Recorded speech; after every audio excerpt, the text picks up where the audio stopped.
Creative Assembly announced Total War Warhammer 40k at the end of 2025, and everyone lost their minds over the trailer. David Harbour showed up, there's footage of Space Marines fighting Orks, the customization system looks extensive, and the scope is massive. There's loads of reaction videos and breakdowns of what factions are included and what the UI looks like. That's fine, and I am excited for this game, but let's talk about the problems it needs to solve. There are 5 significant design challenges here that could sink the entire project if Creative Assembly doesn't get them right. These are fundamental conflicts between what Total War is and what Warhammer 40k needs to be.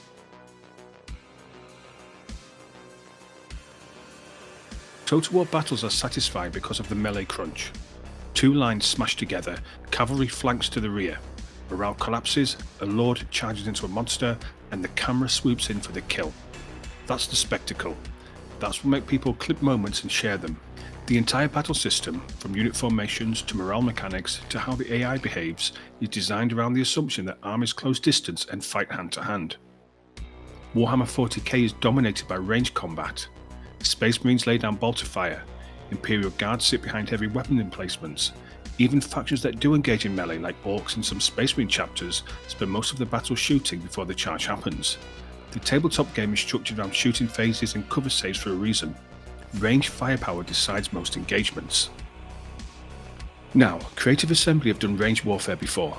Empire Total War moved the series into the gunpowder era with line infantry, artillery batteries, and naval broadsides.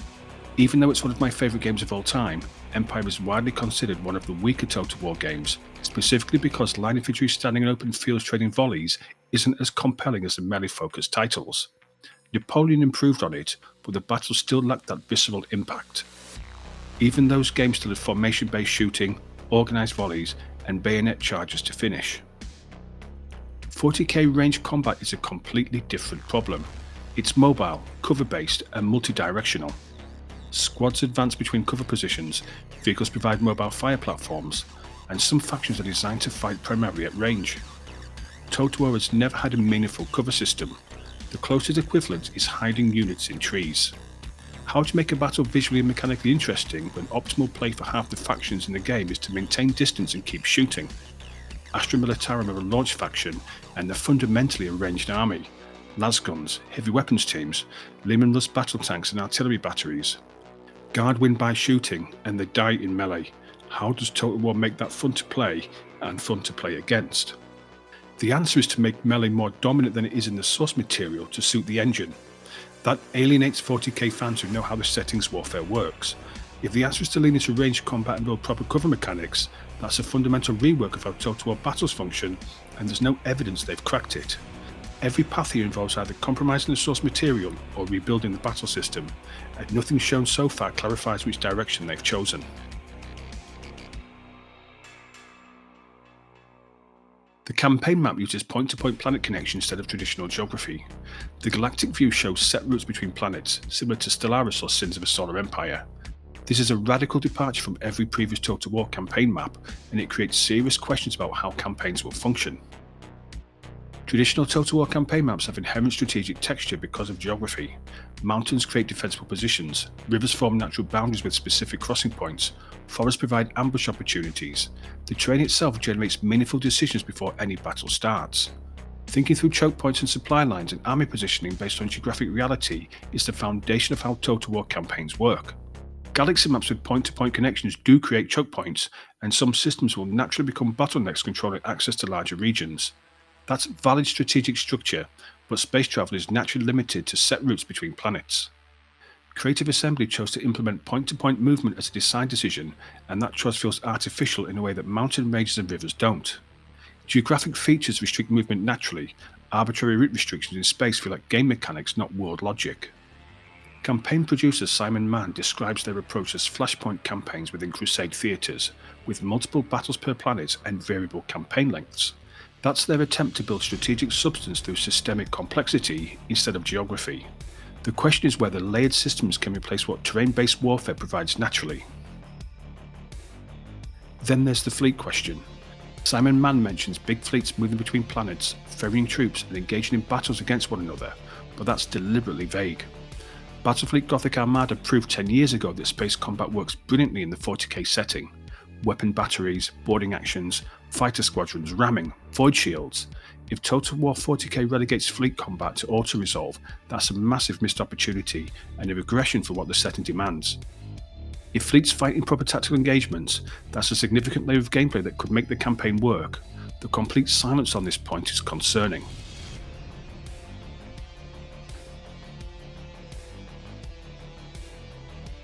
Total War has a specific DLC rhythm from 3 Warhammer Fantasy games, faction DLCs every few months, Lord packs adding legendary lords, race packs for new factions. This works with a defined faction list that gets filled over time. Warhammer Fantasy has a finite number of major factions, and Creative Assembly systematically work through them.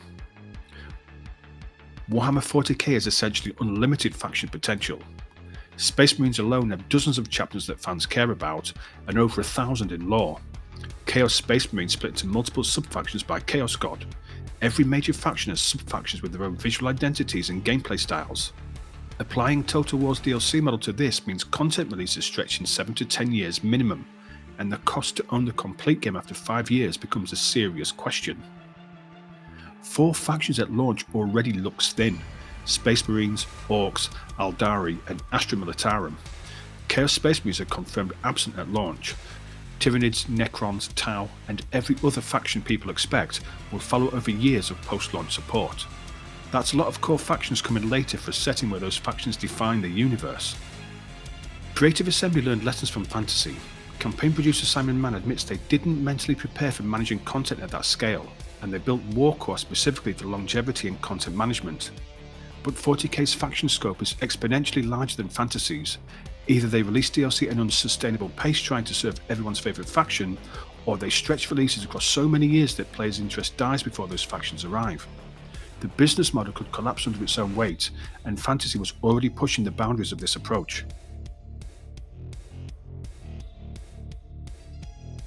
Dawn of War 4 launches in roughly the same window. Space Marine 2 proved that there's a massive 40k gaming audience. Battle Sector, Mechanicus and Darktide all exist. Multiple 40k strategy games are already serving this market. So where does Total War 40k fit in? If it's aimed at Total War fans, the ask is to embrace a radically different campaign structure and battle philosophy from what they're used to.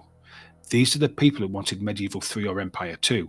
They wanted historical settings or refinements to the Warhammer Fantasy formula. This gives them something fundamentally different. If it's aimed at 40k fans, it competes direct with Dawn of War 4 for the RTS audience. Why play Total War 40k when Dawn of War gives more tactically intimate battles at proper 40k squad scale? What does Total War bring to 40k that isn't already being served? The simultaneous console launch adds another layer. Console controls inherently limit complexity compared to PC. The UI visible in the footage already looks simplified compared to previous Total War games, which makes sense for controllers but might alienate PC strategy fans who want information density. The game is trying to serve Total War fans, 40k fans and console players, and the compromises required to serve all three might result in a game that fully satisfies none of them. Creative Assembly leaning hard into asymmetric faction design, with every faction playing completely differently. That's ambitious, but it means development resources split across wildly different gameplay styles, which makes pleasing any one audience group harder. Games Workshop's licensing strategy is clearly to saturate the market with 40k games aimed at different niches. Total War 40k could find its audience, but the marketing so far hasn't made a clear case for what needs this fills that isn't already being met.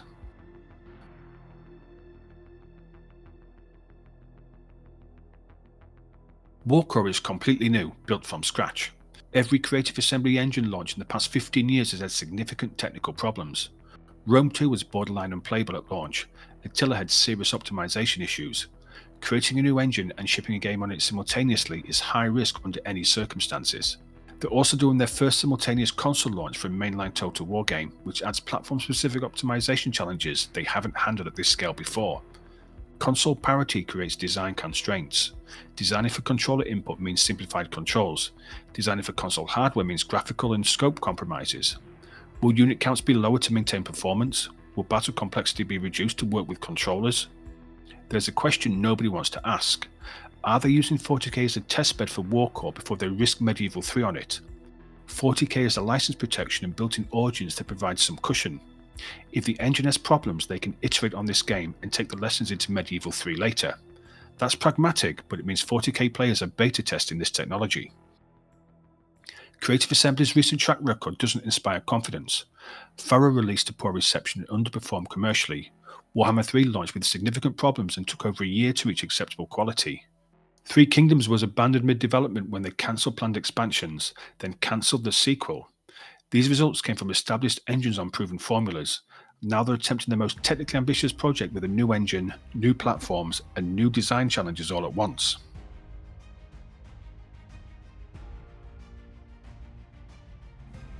Look, I want this to work. I've been waiting years for Total War to tackle 40k, but wanting something to succeed doesn't mean ignoring the problems standing in the way.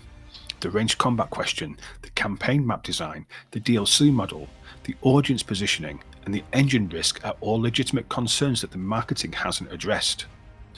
Spring 2026 brings detailed gameplay reveals, and that's when we'll all see whether they've solved these problems or just papered over them. Until then, keep your expectations grounded. The trailer looked fantastic. Trailers always look fantastic. What we need to see is a battle where ranged combat feels as satisfying as a cavalry charge, a campaign map that generates memorable strategic moments without geography, and an engine that runs properly from day one. When they show us that, I'll get excited. Until then, I'm watching closely and keeping my wallet shut. Well, I say that. It's 40k. I'll probably pre-order it like everyone else, but at least I'll feel bad about it.